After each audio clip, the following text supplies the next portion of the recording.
Hi friends, எல்லோரும் எப்படி இருக்கீங்க? இன்றைக்கி வீடியோவில் பார்த்தீங்கன்னா கோவக்காய் பெப்பர் கிரேவி தாங்க பார்க்க போகிறோம். ஸோ வாங்க வீடியோக்குள்ளே போகலாம். எல்லோரும் பார்த்தீங்கன்னா வீடியோ ஸ்கிப் பண்ணாமல் பாருங்கள். நீங்கள் ஃபுல்லாக பார்த்தா தான் தெரியும், ஓகேங்களா? இப்போ நான் ஸ்டவ்வில் பேன் வச்சுட்டேன். இப்போ என்ன பண்ணுறோன்னா ஸ்டவ் ஆன் பண்ணிக்கலாம். பண்ணிவிட்டு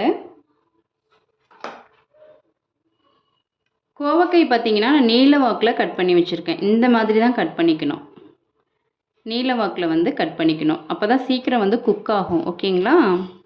இப்போ என்ன பண்ணுறோன்னா இதை நாம் ஃப்ரை பண்ணி எடுக்கணும்.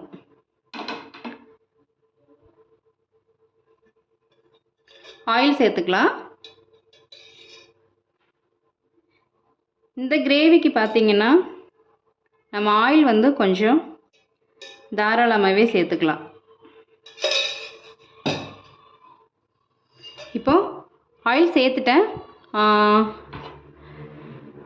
இது நல்லா வதக்கி எடுத்துகிட்டு பார்க்கலாம், ஓகேங்களா?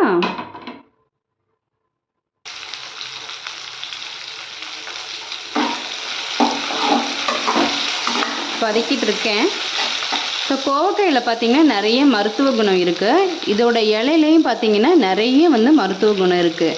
இப்போ இது மார்க்கெட்டில் எல்லா இடத்துலையுமே கிடைக்குதுங்க. இதெல்லாம் கிடைச்சிதுன்னா உடனே வாங்கி சமைச்சு சாப்பிடுங்க. இப்போ கோவக்காய் பார்த்திங்கன்னா சுகர் இருக்கு இல்லையா, சுகரோட லெவல் கண்ட்ரோல் பண்ணதுக்கு நிறைய ஹெல்ப் பண்ணுது. ஸோ அதனால் இதெல்லாம் கிடைச்சது பார்த்திங்க அப்படின்னா டக்குன்னு வாங்கி எல்லாருமே சாப்பிட்லாம்.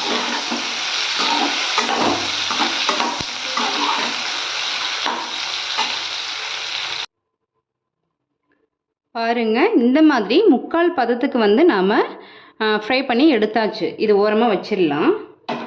இப்போ என்ன பண்ணுறோன்னா ஒரு கரண்டி ஒரு 1.5 கரண்டி எண்ணெய் சேர்த்துக்கிறேன்.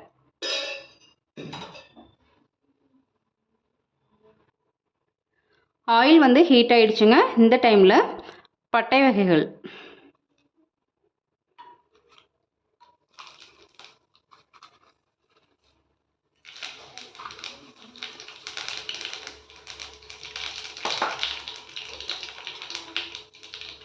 சேர்த்தாச்சுங்க. இப்போ நீல வாக்கில் நான் ஒரு ஆனியன், ஒரு மீடியம் சைஸ் ஆனியன் நீல வாக்கில் கட் பண்ணி வச்சுருக்கேன். இப்போ இது கூட சேர்த்துக்கலாம்.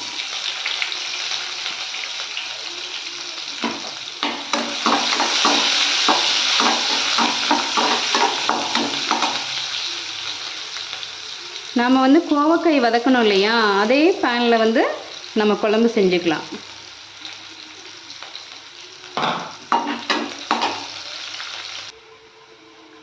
இப்போது ஆனியன் நல்லா வதங்கிடுச்சுங்க. இந்த டைமில் இஞ்சி பூண்டு பேஸ்ட்டு,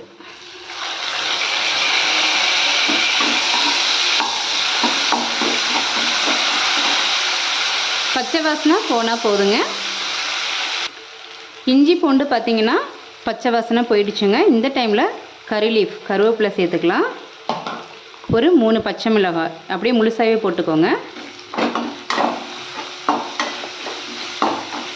இப்போ இது கூட பார்த்திங்கன்னா நான் 1/2 கிலோ கோவக்காய் வாங்கியிருந்தேங்க.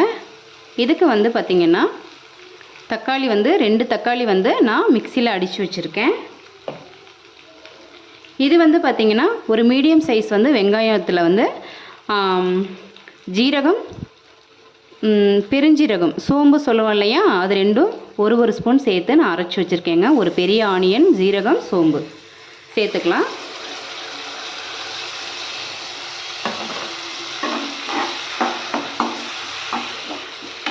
இது பச்சை வாசனை போகட்டுங்க. நம்ம வெங்காயம் அரைச்சி வச்சதை சேர்த்தோம் இல்லையா, நல்லா வணங்கி பாருங்கள், கலர் சேஞ்ச் ஆகிடுது. இந்த டைமில் பார்த்திங்கன்னா நம்ம அரைச்சி வச்ச தக்காளி விழுது சேர்த்துக்கலாம். சேர்த்துட்டு இது நல்லா பச்சை வாசனை போயிட்டு கொஞ்சம் கலர் சேஞ்ச் ஆனதும் பார்த்திங்கன்னா மசாலாஸ் நம்ம சேர்த்துக்கலாம். கோவக்காய் பெப்பர் கிரேவிக்கு பார்த்தீங்கன்னா நீங்கள் தேங்காய் விழுது சேர்த்துக்கலாங்க அரைச்சி. தேங்காய் விழுது வந்து மஸ்ட்டு கிடையாது. நாம் வந்து தக்காளி வெங்காயம் அரைச்சி சேர்த்தாலே கிரேவி வந்து நல்லா நமக்கு கெட்டியாக கிடைக்குங்க. உங்களுக்கு தேங்காய் இருந்தது அப்படின்னாக்கா நீங்கள் அந்த மாதிரி செஞ்சுக்கோங்க. செமையாக இருக்குங்க, அந்த அரோமா அல்டிமேட்டாக இருக்குது. ரியலி சொல்கிறேங்க, இது வந்து சிக்கன் மட்டன் கிரேவி மாதிரியே அவ்வளோ சூப்பராக இருக்கும். சாப்பிடாதவங்க கூட விரும்பி நல்லாவே சாப்பிடுவாங்க. இப்போ பார்த்தீங்கன்னா நல்லா வதங்கிடுச்சுங்க. இந்த டைமில் பார்த்தீங்கன்னா இதுக்கு மசாலா பார்க்கலாம். 1/4 ஸ்பூன் மஞ்சள் தூள், 1 ஸ்பூன் மிளகாய் தூள், 1.5 ஸ்பூன் பார்த்தீங்கன்னா மல்லித்தூள். இது வந்து கரம் மசாலா. கரம் மசாலா கண்டிப்பாக சேர்க்கணுங்க ஃப்ளேவருக்காக.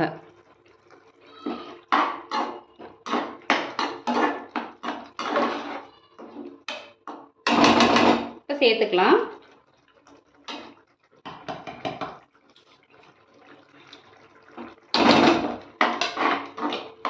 சேர்த்துட்டு நல்லா கலந்து விட்டுருங்க. இப்போ மசாலா எல்லாமே பார்த்திங்கன்னாங்க நல்லா வந்து வதங்கிடுச்சுங்க. இந்த டைமில் நம்ம ஆல்ரெடி வந்து வதக்கி வச்ச கோவக்காய் வந்து சேர்த்துக்கலாம். அதில்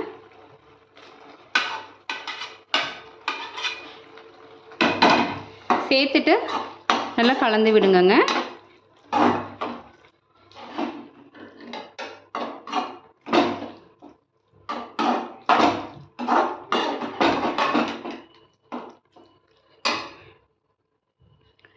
என்னோடய சமையலில் பார்த்தீங்கன்னா கைஸ், வீட்டில் நம்மளோட கிச்சனில் வந்து எல்லா திங்ஸுமே இருக்கும். அந்த மாதிரி தான் என்னோடய குக்கிங் வந்து இருக்குங்க. டேஸ்ட்டும் வந்து சூப்பராக இருக்குங்க. நீங்கள் வந்து ப்ளீஸ் ட்ரை பண்ணி பாருங்கள். இந்த வீடியோ வந்து உங்களுக்கு பிடிச்சது அப்படின்னாக்கா ப்ளீஸ் சப்ஸ்கிரைப் பண்ணிவிட்டு வீடியோ வந்து கண்டினியூ பண்ணிக்கோங்க.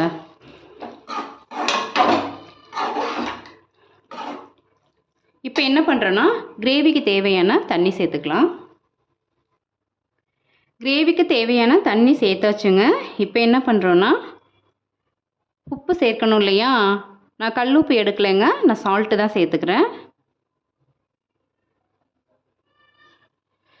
சால்ட்டு சேர்த்துட்டு சால்ட் வந்து செக் பண்ணிக்கோங்க. நான் வந்து உப்பு சேர்த்துட்டு செக் பண்ணிட்டேங்க. எல்லாமே கரெக்டாக இருக்குது. காரம் உப்பு எல்லாமே கரெக்டாக இருக்குங்க. இப்போ என்ன பண்ணுறோன்னா மூடி போட்டுக்கலாம். கிரேவி நல்லா கொதி வரட்டுங்க, பார்க்கலாம். நான் வந்து கிரேவிக்கு வந்து மூடி போட்டிருந்தேன் இல்லைங்களா, நான் எடுத்துட்டேங்க. ஏன்னா இடையில வந்து கலந்து விடணும், இல்லைன்னா அடி பிடிச்சிடும். இப்போ வந்து நல்லா ரெடி ஆயிடுச்சுங்க. கோவக்காய் வந்து நம்ம ஆல்ரெடி வந்து பார்த்திங்கன்னா எண்ணெயில் வந்து நான் நல்லா வறுத்து எடுத்துருக்கோம். அதனால் சூப்பராகவே குக் ஆகிடுச்சு. இந்த டைமில் ஃபைனலாக என்ன பண்ணுறேன்னா நான் 1 ஸ்பூன் வந்து பெப்பர் சேர்த்துக்கிறேன். இது வந்து 2 மிளகு இருக்குது, வெள்ளை மிளகு கருப்பு மிளகு இருக்குது இல்லையா, இது கருப்பு மிளகு சேர்த்துக்கலாம். ஸ்டவ் வந்துட்டு நீங்கள் சிம்மில் வச்சுட்டு சேர்த்துக்கோங்க.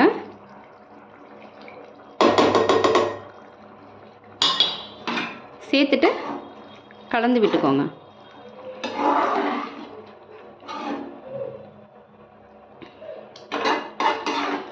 இந்த கிரேவி வந்து அவ்வளோ சூப்பராக இருக்குங்க. ஆஃபீஸ் போகிறவங்க, ஸ்கூல் லஞ்ச் பாக்ஸ்க்கு எல்லாத்துக்குமே இது கொடுத்து விடலாம். அமேசிங்காக இருக்கும். கொஞ்சம் வந்து இந்த டைம் மூடி போட்டுக்கலாங்க. ஓகேவா? ஒரு 1 மினிட் வந்து இருக்கட்டும், பார்க்கலாம். 1 மினிட் ஆச்சுங்க, திறந்துக்கலாம்.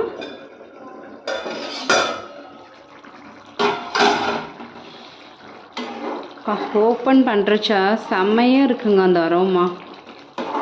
அவ்வளோதான், நமக்கு வந்து கிரேவி வந்து பாருங்கள் கைஸ் எப்படி இருக்குது பாருங்கள். சூப்பராக வந்து ரெடி ஆகிடுச்சு. ஃபைனலாக பார்த்திங்கன்னா நம்ம கொத்தமல்லி தழை தூவி இறக்கிக்கலாம்.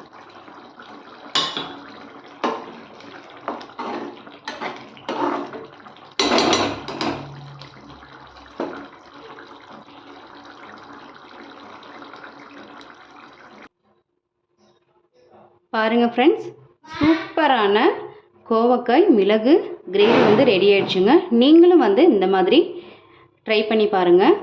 ட்ரை பண்ணி பார்த்துட்டு எப்படி இருக்குன்னு சொல்லிட்டு ஃபீட்பேக் சொல்லுங்கள். இந்த வீடியோ வந்து உங்களுக்கு பிடிச்சிருந்தது அப்படின்னாக்கா லைக் பண்ணிவிட்டு மறந்துடாமல் சப்ஸ்கிரைப் பண்ணுங்கள், மறந்துடாமல் ஷேர் பண்ணி விடுங்க. நெக்ஸ்ட் வீடியோவில் பார்க்கலாம். பை.